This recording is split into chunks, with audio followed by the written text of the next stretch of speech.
Get your filthy hands off that merchandise! The woman's voice slices through the crowded store. She lunges forward, seizing Jamal's arm with surprising strength. Her red nails bite into his hoodie as she yanks him backward. Security! Thief! Shoppers freeze. Phones raise. Jamal's heart pounds against his ribs. The security guard approaches, hand hovering near his radio. 16 years old.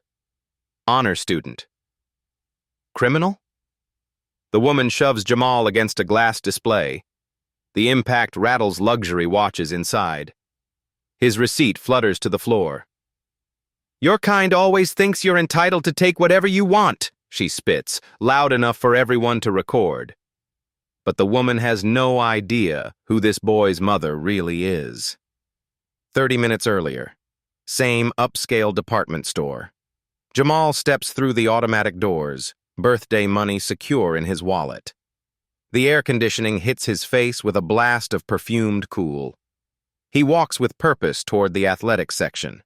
Limited edition sneakers wait for him there.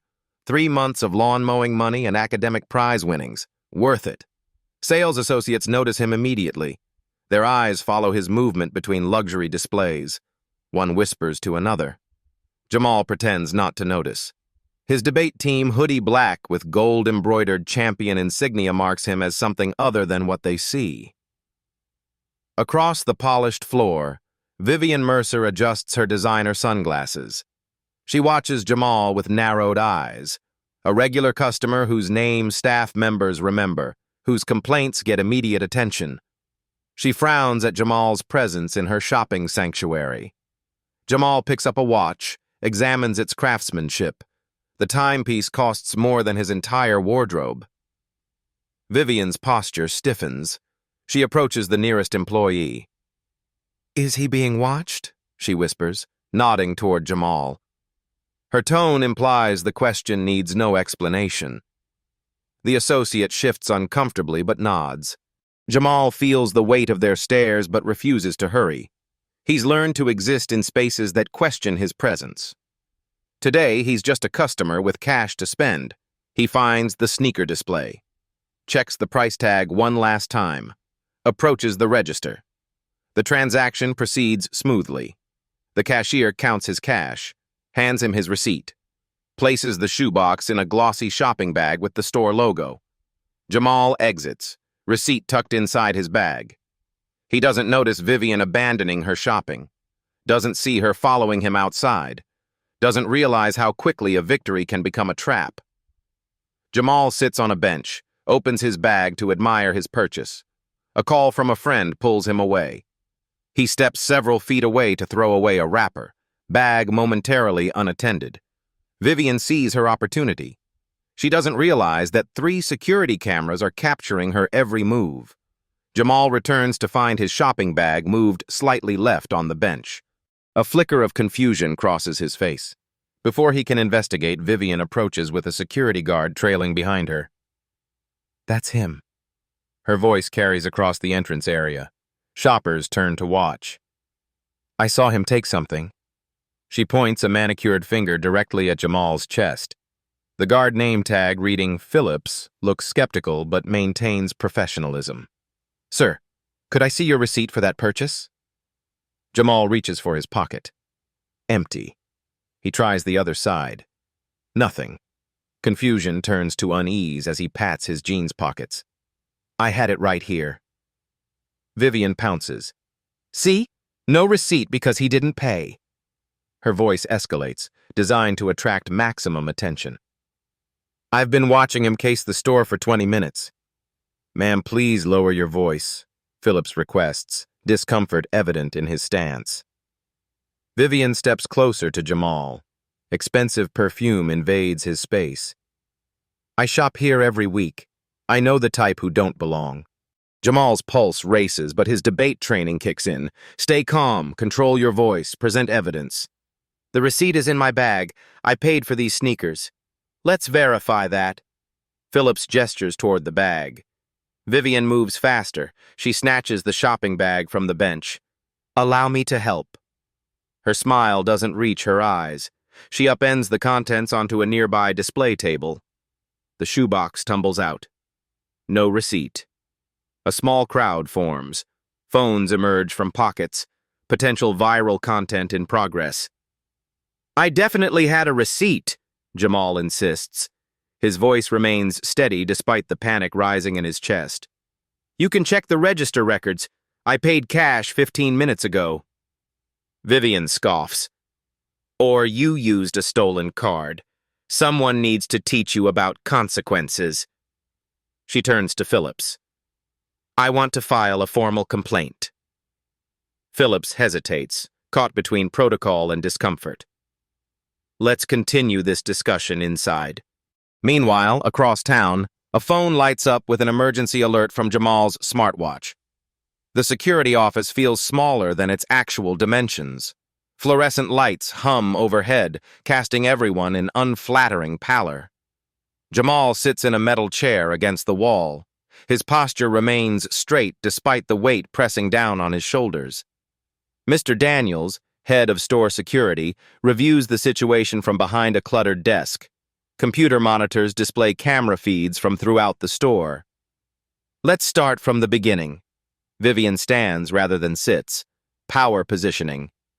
"I witnessed him behaving suspiciously throughout the store, handling expensive merchandise, looking around constantly." She taps her foot impatiently. "Then I saw him leave without paying." Mr. Daniels turns to Jamal. "Can I see some identification, please?" Jamal removes his wallet, extracts his student ID.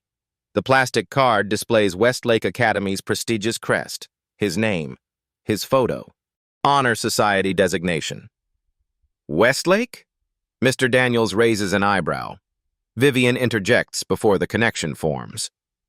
"Those can be faked easily. Anyone can print a student ID." Her dismissal is immediate, practiced. If he has nothing to hide, he shouldn't mind proving it. Mr. Daniels types something into his computer. "We can verify the purchase through our system. It will show all transactions from that register." "This is ridiculous." Vivien's heel taps faster against the linoleum floor. "We're wasting valuable time. This kind of behavior needs immediate consequences." The office door opens. Another security guard enters. "Systems down for the next hour. Tech team is running updates. Can't access register records until it's back online." Triumph flashes across Vivien's face, quickly masked by concern. "Well, that's convenient for him, isn't it?" "Empty your pockets." Her demand cuts through the room. "Let's see what else you've taken." Mr. Daniels shifts uncomfortably. "Mrs. Mercer, with all due respect, you're not authorized to—" "My family has shopped here for generations. I'm on a first-name basis with your regional manager." The threat hangs in the air, unspoken but clear. Jobs could be lost. Complaints could be filed. Mr. Daniels clears his throat. "Young man, would you mind emptying your pockets, please, just to clear this up?" Jamal's jaw tightens. Humiliation burns beneath his skin, but he complies, methodically, deliberately. Phone, keys, wallet, debate team notes, each item placed precisely on the desk. Vivien pulls a tissue from her purse, uses it to pick through his belongings as if they might contaminate her. What about his hoodie pockets? That's probably where he hid smaller items. "Please stand up," Mr. Daniels instructs, professionalism barely masking his discomfort. Jamal rises slowly, dignity intact despite the circumstances. He turns his hoodie pockets inside out. Something flutters to the floor, a small paper rectangle. The receipt, caught in the lining of his pocket. Mr. Daniels retrieves it, examines the printed text. This appears to match the purchase. Vivien snatches it from his hand. Anyone could have planted this. It could be from another purchase entirely. She crumples the paper in her fist. But Jamal isn't as alone as Vivien thinks. His smartwatch has been recording everything. Dr. Olivia Washington commands attention without raising her voice. She sits at the head of a polished boardroom table, impeccably dressed in a tailored charcoal suit. 12 pharmaceutical executives hang on her every word. The acquisition represents a 30% increase in research capacity. She slides the final document across the table. The contracts require your signatures by end of day. The room buzzes with expensive watches and power ties, billions in negotiated contracts, careers made or broken with a single decision. Dr. Washington's finger hovers above the signature line. Her smartwatch vibrates. 3 quick pulses. A distinctive pattern, her son's emergency signal. She doesn't flinch. "Excuse me." Her voice betrays nothing. 10-minute recess before we finalize. In the hallway, she activates the live feed from Jamal's watch. Audio and video stream to her phone. Her expression remains neutral as she witnesses the scene unfolding in the security office. Years of delivering life or death news to patients serves her well now. Only the tightening of her fingers around her phone reveals her true reaction. 3 taps on her phone screen. Message sent to store corporate headquarters. Another set of taps. Legal team alerted. Back in the security office, Mr. Daniels returns with a form. "We should contact your parents." "My mother," Jamal says, voice steady. "Dr. Olivia Washington." He recites her number from memory. Vivien rolls her eyes. "She's probably busy. Most parents don't even know where their kids are these days." Mr. Daniels steps outside to make the call. Alone with Vivien, Jamal studies her face. The sneer lines around her mouth, the cold calculation in her eyes, the practiced superiority in her posture. He memorizes every detail, not for revenge, for accountability. "You're making a mistake," he says quietly. "No, you did." Vivien examines her manicure. "Actions have consequences." "Yes," Jamal agrees. "They do." His calm unsettles her. She expected tears, anger, pleas for mercy. Instead, this teenager regards her with composure that borders on pity. Mr. Daniels returns. His demeanor has shifted subtly.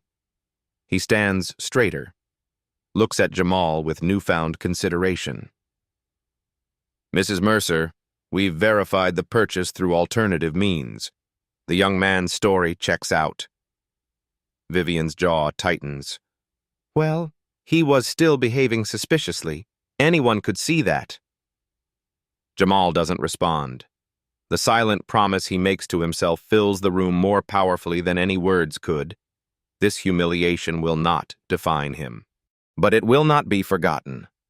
Dr. Washington, unknown to everyone in that room, isn't just a successful physician. She's one of the most influential healthcare executives in the country. She sits on the board of 3 major retail corporations. She graduated top of her class from the same law school as the state's attorney general. And someone has just made the grave mistake of targeting her son. "Mr. Daniels, please inform Mrs. Mercer that my legal team has advised me to stay exactly where I am until they arrive." Thomas Brentwood enters his own office with the practiced smile of someone who diffuses tensions daily. Store manager for 8 years, crisis resolution specialist.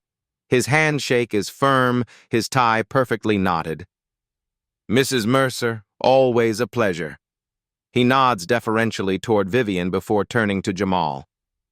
"Young man, I understand there's been some confusion today." The office smells of leather and subtle cologne. Awards for customer satisfaction line the walls. A sanctuary of retail excellence. "Thomas, thank goodness." Vivien speaks as if addressing an ally. "This situation has gone completely out of hand. I was simply trying to help your security team." Brentwood's smile never wavers. "We certainly appreciate our customers looking out for the store's interests." He spreads his hands in a placating gesture. "Perhaps we can put this unfortunate misunderstanding behind us."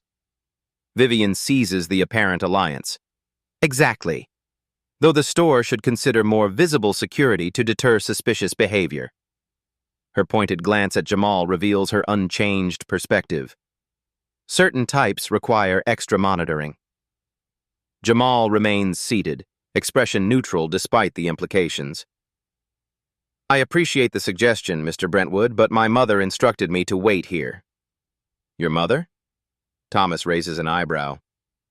Dr. Washington, Mr. Daniels supplies quietly. Vivien rolls her eyes. This is ridiculous. I'm a valued customer with an actual appointment to keep. She gathers her designer purse, prepared to exit. I've wasted enough time. Thomas steps smoothly between her and the door. His movement appears casual but effectively blocks her path. Mrs. Mercer, I've been informed that we need to document this incident thoroughly. Corporate policy. Corporate policy? Vivien laughs, the sound sharp with disbelief. Since when does this store inconvenience its premium customers over policy? Thomas maintains his professional smile despite growing discomfort. A bead of sweat forms at his temple. Perhaps we could offer you a store credit for your trouble today, to compensate for your valuable time. Jamal observes the attempted appeasement with quiet interest. He notices Thomas's nervous glances toward the security camera in the corner of the office. The red light blinks steadily, recording everything. Vivien misreads the offer as validation. I should think so. After all, I was only trying to help protect your merchandise. She settles back into her chair, mollified by the prospect of compensation. This store has gone downhill since they started letting just anyone shop here. Jamal's phone buzzes with a text. He reads it without changing expression. His mother's message is brief. Stay calm. Help is coming. The office phone rings, and the color drains from Thomas's face as he listens to the voice on the other end. The atmosphere thickens with each passing minute. Thomas replaces the receiver with careful precision. His customer service smile slips, revealing something closer to alarm. That was our regional office, he announces. His voice carries a new note of deference when he addresses Jamal. They're sending a representative. Vivien checks her diamond-studded watch repeatedly. Impatience radiates from her in waves. This is absurd. I have rights too, you know. She shifts in her seat, crossing and uncrossing her legs. How much longer must I endure this spectacle? Jamal sits quietly, occasionally sending text updates to his mother. His composure remains intact despite the pressure. No fidgeting, no defensive posturing, just patient dignity. Aren't you going to say anything? Vivien finally demands, unnerved by his silence. I've said what needs saying, Jamal replies. The truth doesn't require constant repetition. His response measured, articulate further aggravates Vivien, who expected tears or anger from a teenager. Instead, she faces a young man with unexpected poise. Thomas's phone chimes. He steps outside, visible through the glass partition. His body language transforms as he listens, shoulders straightening, expression serious. When he returns, he addresses Vivien with noticeably less deference. Mrs. Mercer, I've been instructed to inform you that representatives from our corporate office will be joining us shortly. His tone has shifted from solicitous to formal. Vivien's confidence wavers visibly. Corporate representatives? For a simple misunderstanding? Her laugh sounds brittle. This is getting entirely out of proportion. Thomas continues, unaffected by her dismissal. They've also requested we review the security footage from the main floor and entrance. He turns to Jamal. Your mother has arrived and is meeting with our regional director first. The mention of footage causes Vivien's complexion to pale slightly beneath her expensive foundation. Security footage? Of what, exactly? Everything, Thomas answers simply.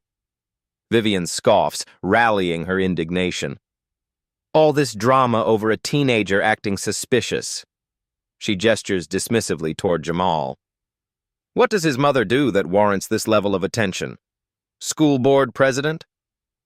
Her attempt at humor falls flat against the changing dynamics in the room. Jamal responds with simple facts. My mother always says proper processes protect everyone involved. His calm reply further agitates Vivien, whose foot now taps a nervous rhythm against the carpet. Thomas excuses himself again as a message comes through on his tablet. His eyes widen slightly as he reads it. Something significant has changed. He returns to the office with a document in hand. Mrs. Mercer, do you happen to have legal representation you'd like to call before we continue? The executive conference room gleams with understated luxury. Mahogany table, leather chairs, historic photographs of the store's founding family line the walls. Vivien finds herself relocated to this rarely used space on the top floor, a move that signals a distinct shift in power dynamics. She adjusts her silk blouse, discomfort masked behind practiced superiority. This room is certainly more appropriate, she comments, attempting to reclaim control of the narrative. I've attended several charity planning meetings here. No one responds to her observation. A wall of windows overlooks the shopping district. From this height, people below look insignificant.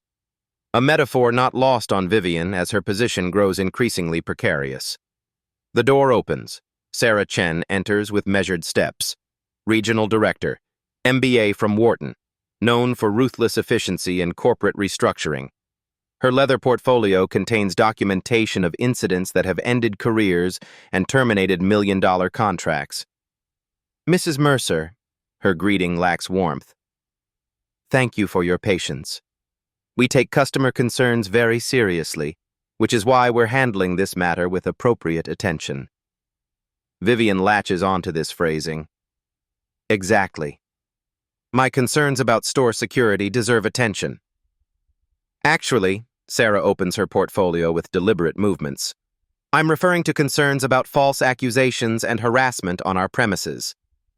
She places several still images from security cameras on the polished table surface. The photos show a clear sequence. Vivien approaching Jamal's unattended shopping bag, her hand reaching inside, something being removed and concealed in her palm. Vivien's face pales beneath her makeup. That's not... You're misinterpreting... We have continuous footage, Sarah continues, her tone clinical, including audio from the security office recording. Our company has a zero-tolerance policy for customer-to-customer harassment. For the first time, Vivien recognizes the seriousness of her situation. Corporate power structures she assumed would protect her now turn their machinery against her. Her voice drops to a defensive whisper. I was only trying to protect the store's interests. Sarah's response is measured.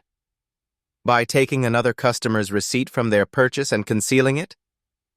I thought he was shoplifting, Vivien insists, desperation bleeding through her composed facade. Based on what evidence? Sarah places another document on the table. Our security team observed nothing suspicious about his behavior, only yours. Have you ever witnessed discrimination like this? Tell us your story below. The question hangs in the air as Vivien struggles to formulate a response that doesn't further incriminate her.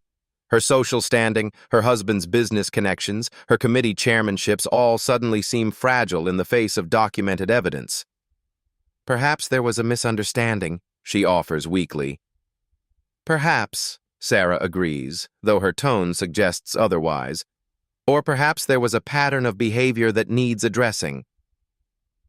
The door opens, and Dr. Olivia Washington enters, not as a worried mother, but as someone who clearly belongs in executive spaces. Dr. Olivia Washington commands the room the moment she enters. Her presence alters the atmospheric pressure. Charcoal gray suit, impeccably tailored, a single strand of pearls, understated, expensive. Her natural hair styled in a crown of elegant braids. This is a woman who navigates boardrooms with the same confidence others display in their living rooms. Jamal enters beside her. Their resemblance becomes immediately apparent. Same dignified posture, same analytical gaze. The debate champion and the corporate powerhouse. Their genetic connection evident in more than physical features. Vivien's eyes dart between them, recalibrating her assumptions with visible discomfort. The teenager she targeted stands transformed in this new context, no longer an isolated boy, but the son of someone who operates in realms of influence Vivien can only glimpse. Mrs. Mercer, Dr. Washington's voice carries the precision of someone accustomed to being heard without raising her volume. I understand you had concerns about my son's presence in this store today. Vivien attempts damage control, her smile strained. A misunderstanding. Security concerns are everyone's responsibility. Indeed, Dr. Washington agrees with a slight nod. Security and dignity. Both matter considerably. She turns to Sarah. Has Mrs. Mercer been informed of her options at this point? Sarah closes her portfolio. We were just getting to that. The conversation proceeds as if Vivien's input is no longer necessary, a tactical exclusion that further unbalances her. Dr. Washington addresses Vivien directly. You have several choices before you. First, we can proceed with a formal complaint process through the store, which would likely result in your being banned from all affiliated properties. Vivien's mouth opens in shock. Banned? For a misunderstanding? Second, Dr. Washington continues as if uninterrupted. We can involve law enforcement regarding the theft of my son's receipt and subsequent false accusations.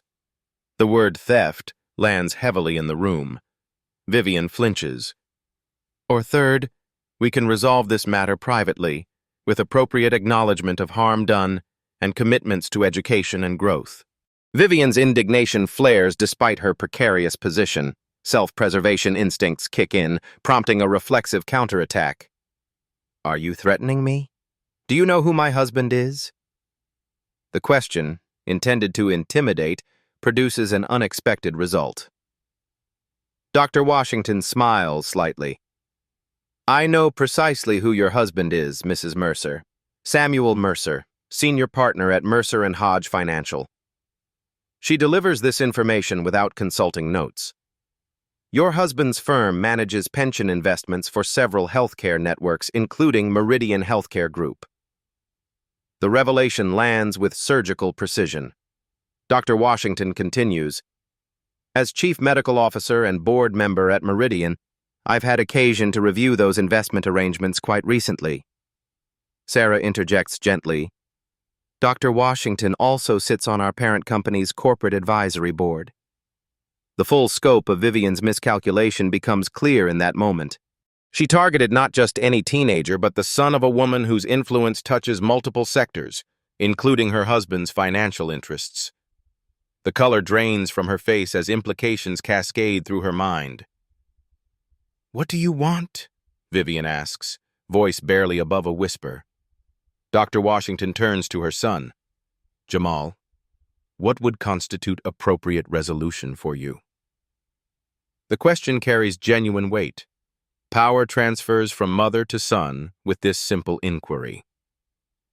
Jamal considers his response carefully, awareness of its importance evident in his expression.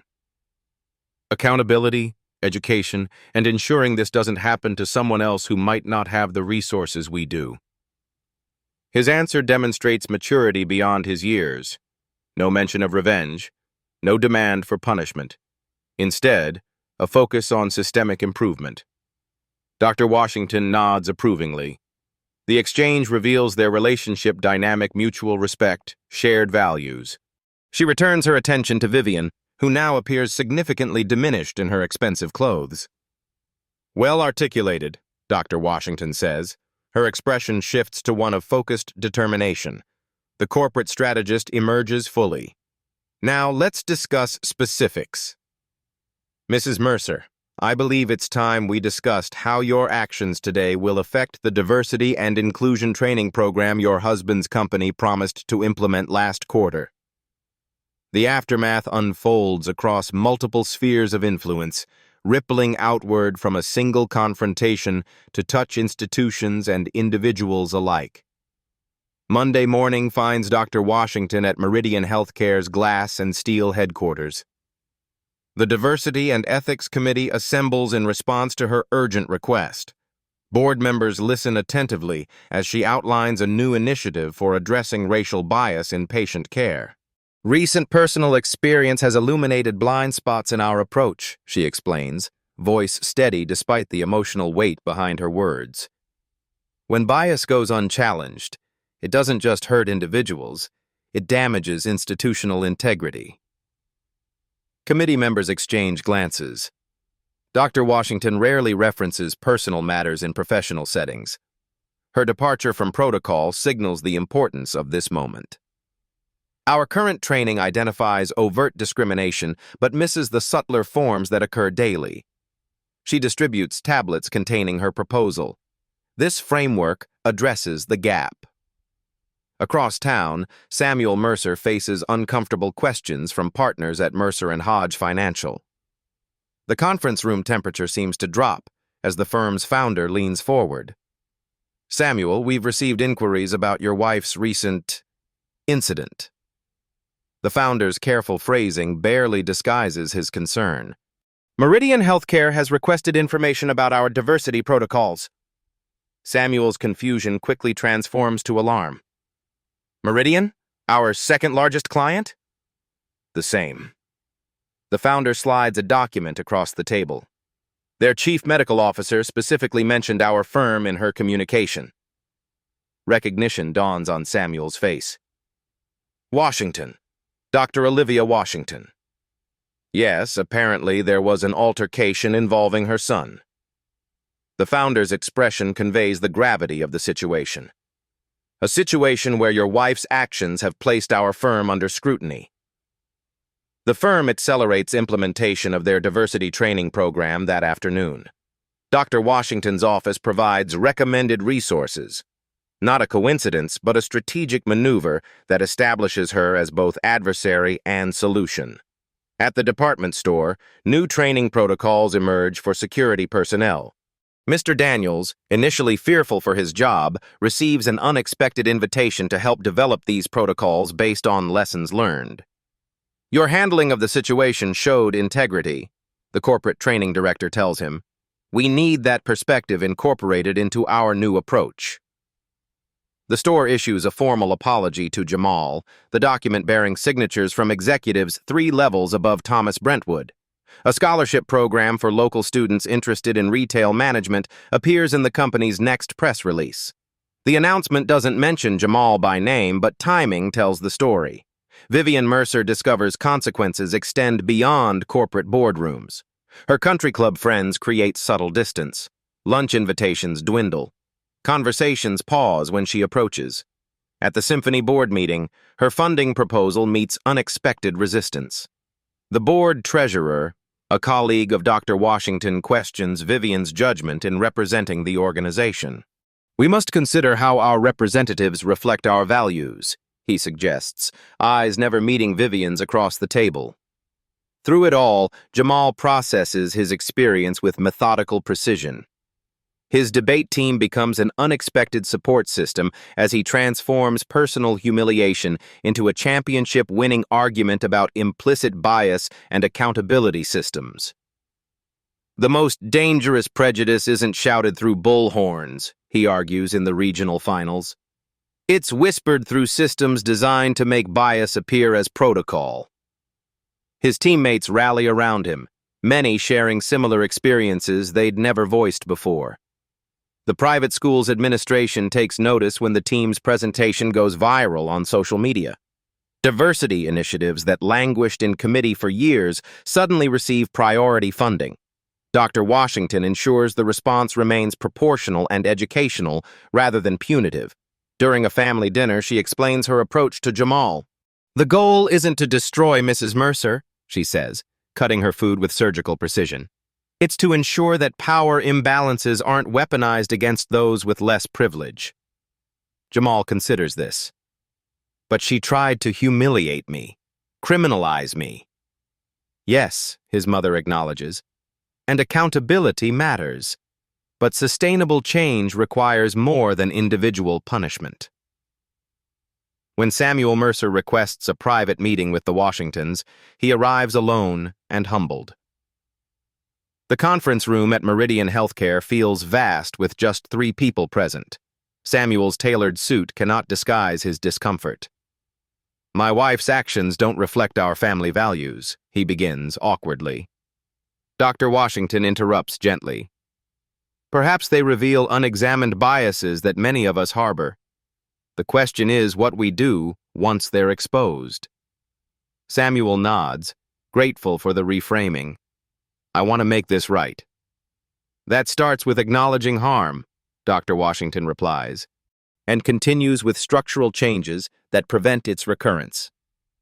They discuss concrete steps, the financial firm's diversity initiatives, community investment programs, mentorship opportunities for students like Jamal. Not just empty promises, but measurable commitments with timelines and accountability metrics. As the meeting concludes, Samuel hesitates. My wife, she's not a monster, but what she did was monstrous. The distinction matters to him. Jamal speaks for the first time during the meeting. People contain multitudes. Their worst moments don't have to define them if they choose different actions going forward. Samuel looks at the teenager with newfound respect. Wise words. Not wisdom, Jamal corrects. Experience. The handshake between them represents more than personal reconciliation. It signifies systems beginning to bend toward accountability. Not broken, not yet transformed, but incrementally shifting. 2 weeks after the incident, Vivien receives formal notice of her temporary suspension from 3 community boards. The letters cite alignment with organizational values as the reason. Translation: actions have consequences in spaces where reputation matters. Dr. Washington receives offers to write a book about the experience, but declines. This isn't primarily my story to tell, she explains in a brief interview, and some lessons are best learned through living, not reading. The most significant change remains largely invisible. Conversations happening in homes and boardrooms about unconscious bias and the courage to address it directly. The disciplinary hearing for Vivien's actions begins tomorrow, and no one expects what she's prepared to say. The disciplinary hearing assembles key figures in a formal conference room at store headquarters. The table arrangement places Vivien isolated on one side, a physical representation of her social position. Store executives occupy one end, legal representatives another. The Washingtons sit together, a united front of composed dignity.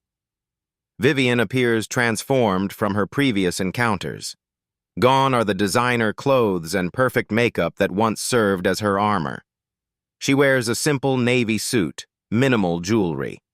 Her hair, usually highlighted and expertly styled, falls in a natural gray-streaked bob. This visual surrender telegraphs something unexpected before she speaks a single word. When invited to make her statement, she rises. The room falls silent. Everyone anticipates denial, minimization, or carefully crafted legal evasion. She surprises them all. I won't insult anyone here by claiming I didn't know what I was doing, she begins, voice steady despite her visible discomfort. The truth is, I saw Jamal and made immediate assumptions based on... She pauses, forcing herself to say it. Based on his race. The admission lands heavily in the room. Several executives shift in their seats, unprepared for such direct acknowledgement. I've spent the past week examining my behavior, not just that day, but patterns throughout my life. It's been... Her voice breaks slightly. Humiliating to recognize the person I've become. She turns to face Jamal directly. You showed more dignity in that security office than I've demonstrated in years of supposedly privileged living. Nothing excuses what I did to you. Jamal maintains eye contact, neither accepting nor rejecting her words. His expression reveals nothing of his internal response. Vivien continues, addressing Dr. Washington now. You had every power to destroy my family's standing, just as I attempted to humiliate your son. Instead, you chose education over retribution. I don't deserve that mercy, but I'm committed to earning it. Dr. Washington's slight nod acknowledges the statement without offering absolution. Vivien returns her attention to the executives. I've prepared something beyond apologies. She distributes folders containing detailed documents. This is a proposal for an accountability program among my peer group addressing casual racism in spaces where it often goes unchallenged. The proposal outlines a structured approach, facilitated discussions among social influencers, financial commitments to relevant organizations, measurable outcomes tied to institutional change. My actions hurt your son, she says, looking at the Washingtons again. My silence has hurt countless others. I can't undo that harm, but I can work to prevent its continuation. The room remains silent as everyone processes this unexpected turn. The store's legal counsel examines the proposal with particular attention, occasionally marking sections with a pen. Dr. Washington studies Vivien carefully, assessing the authenticity of this apparent transformation. Her expression reveals nothing of her conclusion. Jamal speaks up, surprising everyone. Actions matter more than words, Mrs. Mercer. His tone carries neither forgiveness nor condemnation, just clear-eyed assessment. I'm willing to see where your actions lead. The statement carries weight beyond his years, not an easy dismissal, not a permanent judgment. Instead, a challenge to prove sincerity through sustained effort. The hearing proceeds to discuss formal consequences. Vivien accepts them without protest. A 2-year ban from the store chain, mandatory completion of bias training, financial restitution to educational programs of Jamal's choosing. As the meeting concludes, an unexpected moment occurs between Vivien and Jamal. No dramatic reconciliation, no tearful embrace. Simply a moment of direct eye contact, human recognition across the divide she created and now must work to bridge. 6 months later, Vivien stands nervously before a community forum, preparing to share her story as a case study in confronting privilege. The department store chain unveils its customer bill of rights on a Tuesday morning in February. The document appears at every entrance, prominently displayed in elegant frames. All customers deserve respect, dignity, and fair treatment regardless of appearance, background, or circumstance. Security staff undergo quarterly bias training with measurable outcomes affecting their performance reviews. This isn't about avoiding incidents, the new training director explains during orientation. It's about creating environments where all customers feel equally valued. Mr. Daniels, now consulting on the program, shares the case study without names, the lessons more important than the individuals involved. Across town, Meridian Healthcare hosts executives from 3 major retail corporations.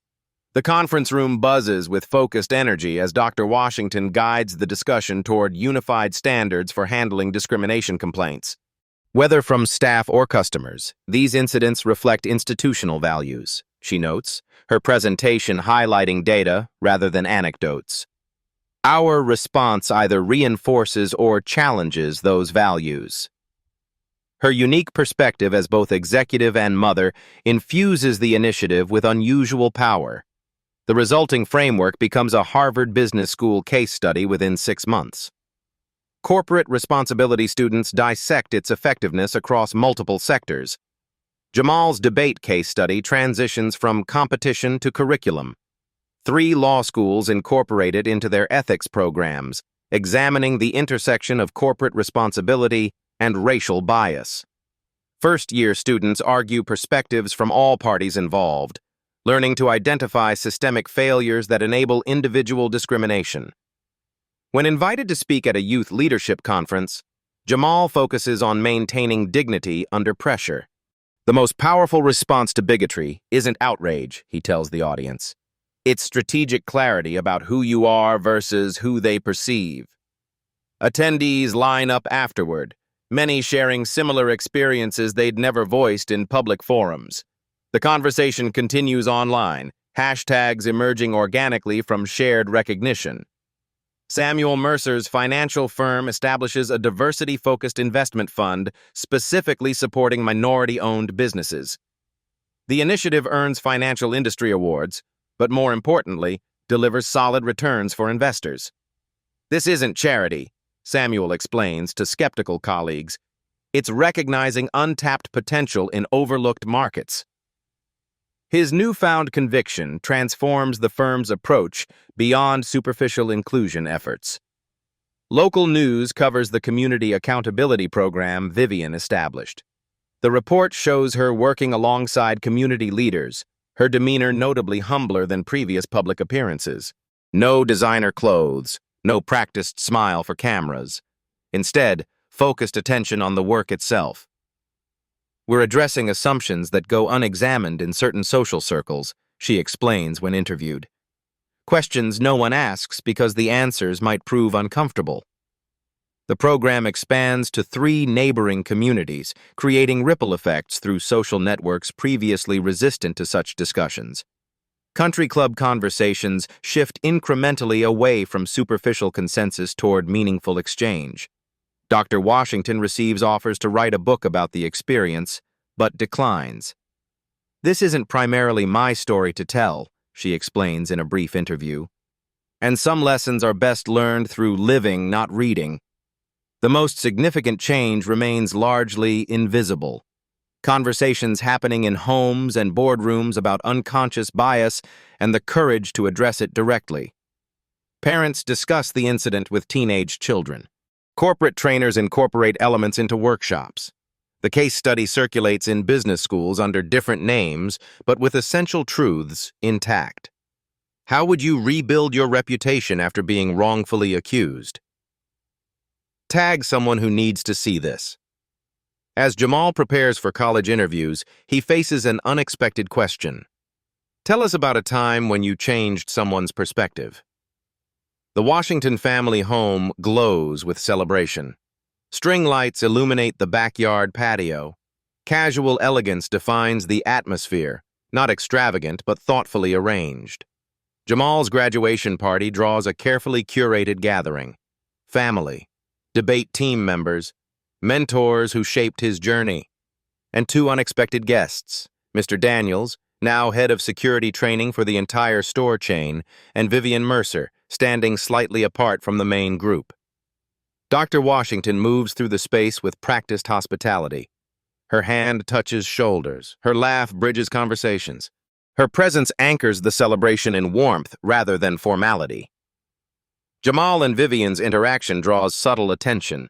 No dramatic reconciliation scene, no tearful embraces. Instead, careful respect marks their brief conversation.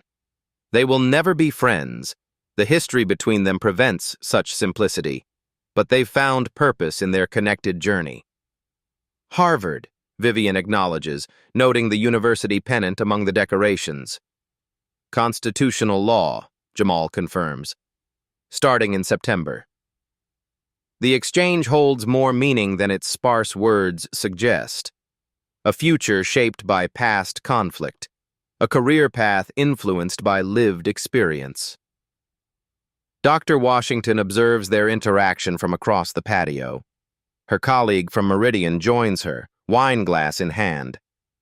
"Do you ever regret not pursuing more severe consequences against her?" he asks quietly. Dr. Washington considers the question seriously.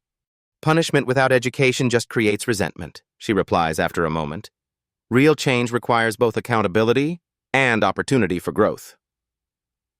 Jamal approaches, Harvard acceptance letter folded in his pocket like a talisman.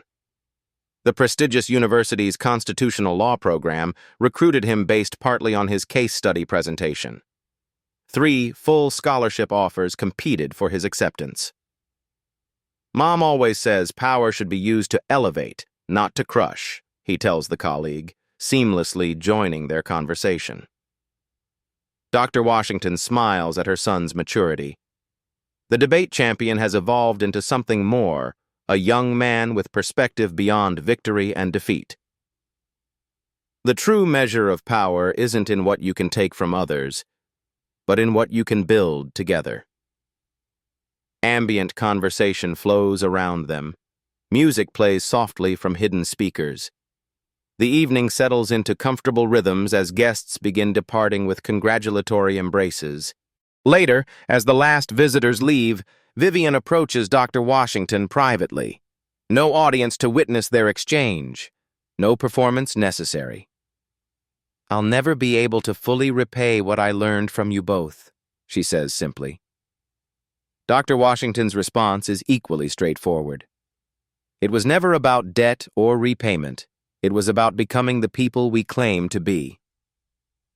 The statement holds neither absolution nor condemnation, just recognition of the ongoing nature of growth. Some journeys have no clear endpoint, only continual movement toward better versions of ourselves. The final scene finds Jamal in his bedroom, packing for college. Clothes folded into suitcases, books boxed for shipping, the systematic dismantling of childhood to make space for what comes next. He places the shoebox from that fateful day among his belongings. Inside are not the sneakers, which he donated to a youth program, but news clippings and documentation of changes sparked by that day's events, a personal archive of transformation, individual and institutional. "Some lessons cost more than others," his mother observes from the doorway. Jamal nods, understanding the layers in her statement. The valuable ones transform both the student and the teacher. Their shared smile acknowledges how far they've traveled from that security office. Not just forward movement, but expansion of perspective, of influence, of possibility. True power isn't shown by how you treat those who can fight back. It's revealed by how you respond when you have every advantage. This story reflects experiences many face daily without the advantage of Dr. Washington's position and influence.